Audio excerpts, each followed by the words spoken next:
Hi friends, today we're going to be reading a book about adaptations. It's also a nonfiction book, which means not fake. It's about facts and information. So today, the title of our book is Desert Animal Adaptations by Julie Murphy.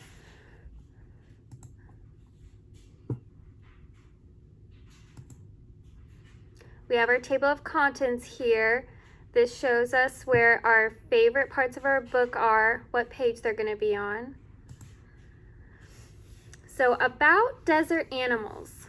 Deserts are dry places. Some are fiery hot. Others are freezing cold.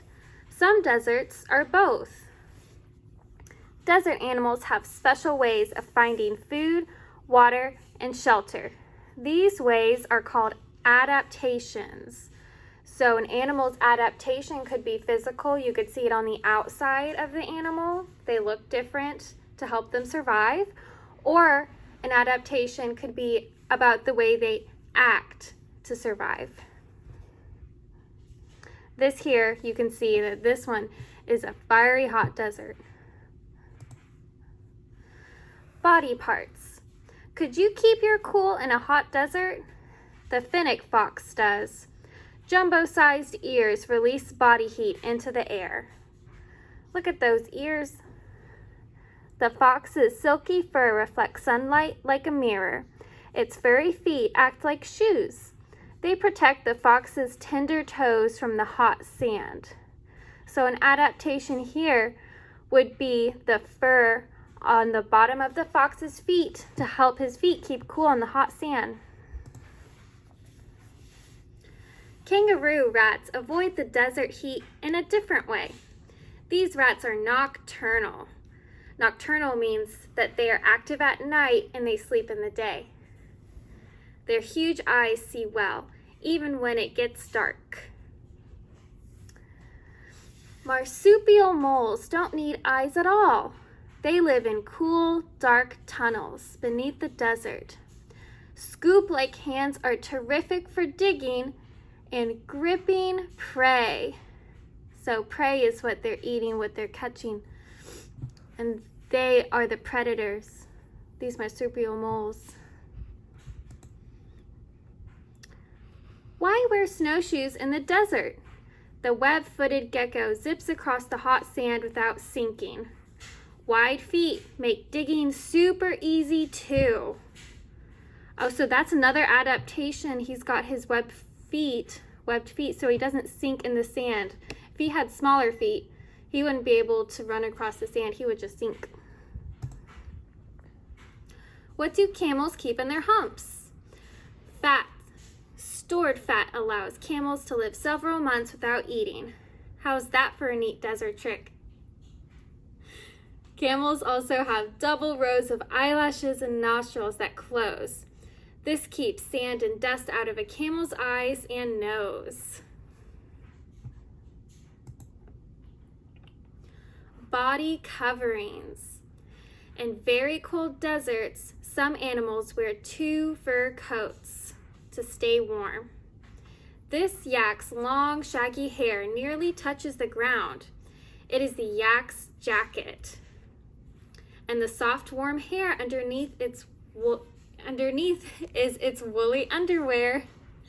So the yak has a jacket too, just like humans. So they're adapting to the weather to stay warm in the cold desert.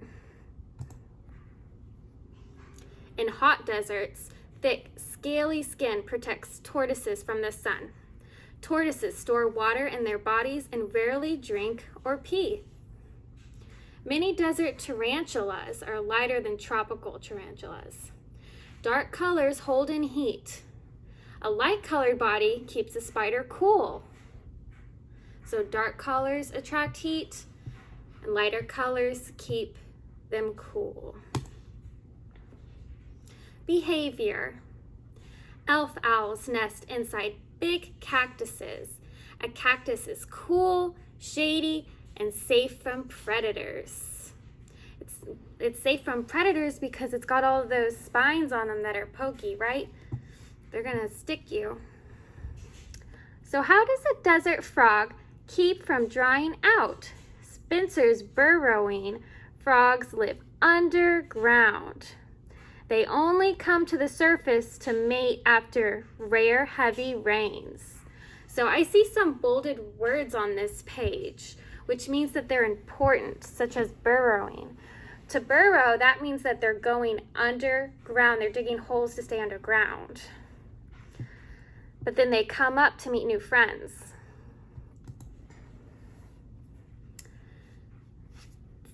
Goanna moms have a clever way to keep their eggs safe in the desert.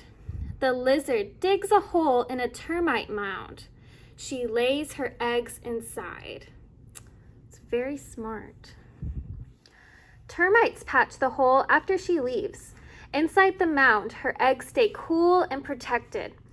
At hatching time, Mom returns to free her babies.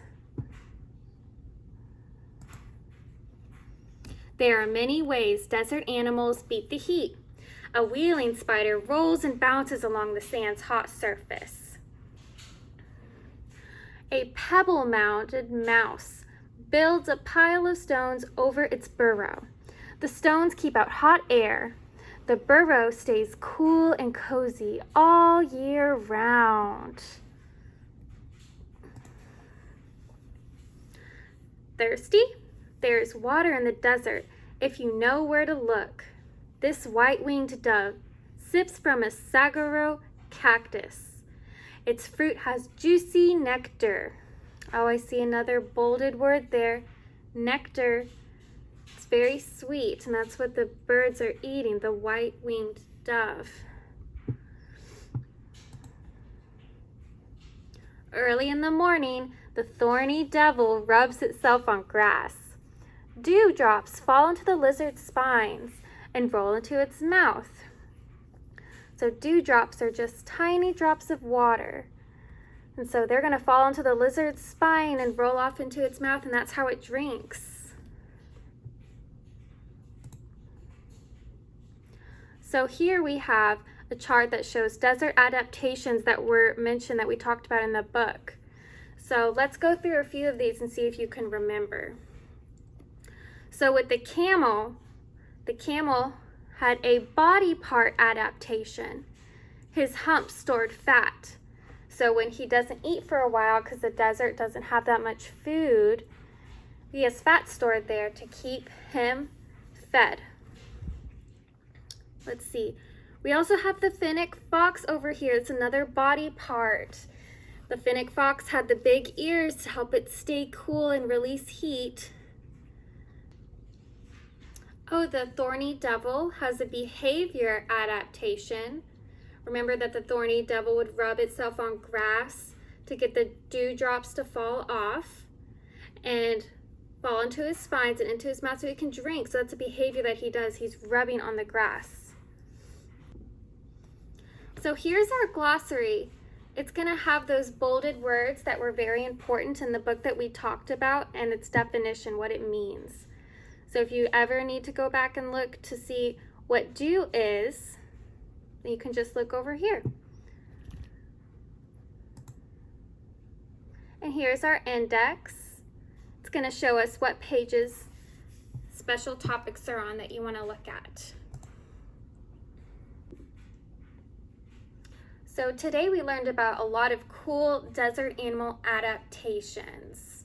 So we learned how the desert animals can change their behavior, their body coverings, and their body parts to be able to survive, to be able to eat, drink, stay cool, and have shelter.